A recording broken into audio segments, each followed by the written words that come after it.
The courtroom smelled like paper, disinfectant, and old lies. My wife's voice cut through it. He's mentally ill. Sharp, public, designed to humiliate. Her mother didn't hesitate. She stood so fast her chair scraped like a scream. Marrying my daughter to this fool was the biggest mistake of my life. I ruined her future with my own hands. Gasps rippled. Eyes turned toward me. I didn't move. I didn't blink. Silence has weight when you let it sit long enough. The judge adjusted his glasses, studying her, not me. His voice was calm, almost curious. Do you really not understand who she is? The lawyer froze. My wife's mouth opened. Nothing came out. That was the moment everything caught up to her. Not the evidence, not the filings, not the months of quiet preparation, the realization that I had never been confused, only patient. It hadn't started in court. It started months earlier with a pause, a hesitation too long when I asked a simple question, a glance to the side before answering. The kind of delay that means the truth needs permission before it's spoken. I noticed patterns before I noticed pain. Her phone never left her hand. Passwords changed weekly. Receipts for places I'd never been with her. I told myself it was stress. Work. Life. That's how betrayal survives, by borrowing reasonable excuses. The first crack came from her tone. Disdain disguised as concern. You forget things, she said once. You imagine problems. She said it often after that.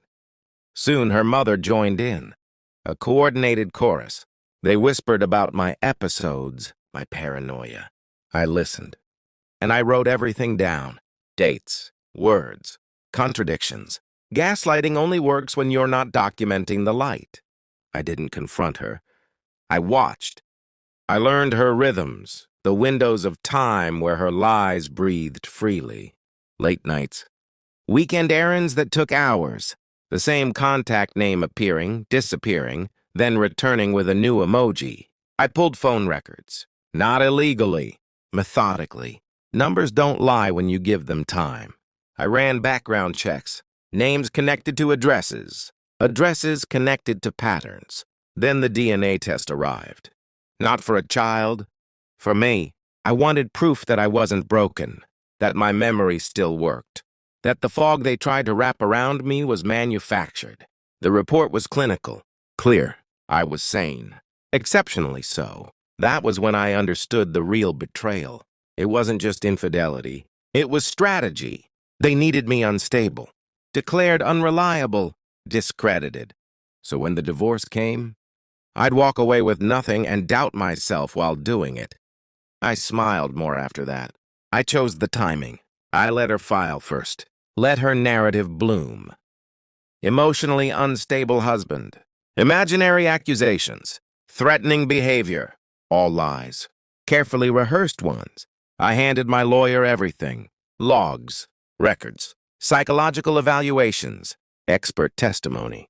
The courtroom became a stage she no longer controlled. When I slid the folder across the table at home weeks earlier, she laughed.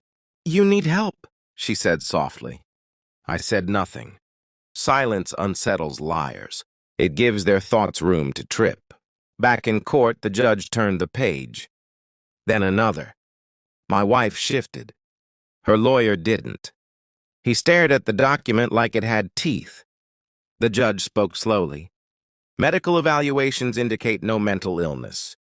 However, there is evidence of sustained emotional manipulation intended to fabricate such a diagnosis.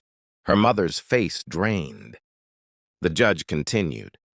There is also documentation of an extramarital relationship, financial concealment, and coordinated testimony.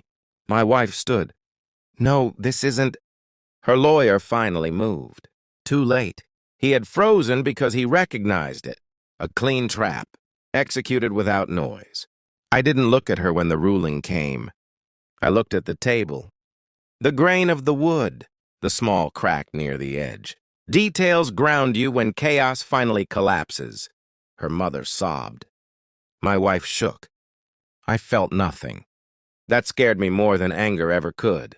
Later, alone, I sat in my car and let the engine idle. I thought about all the nights I questioned myself. The times I apologized for things I didn't do, the way I almost believed them. Almost. Power isn't loud. It's quiet certainty. They tried to erase me by rewriting reality. Instead, they documented their own undoing. I drove away without looking back. Some people lose themselves in betrayal. Others learn exactly who they are. I remained silent, and that was the loudest truth in the room.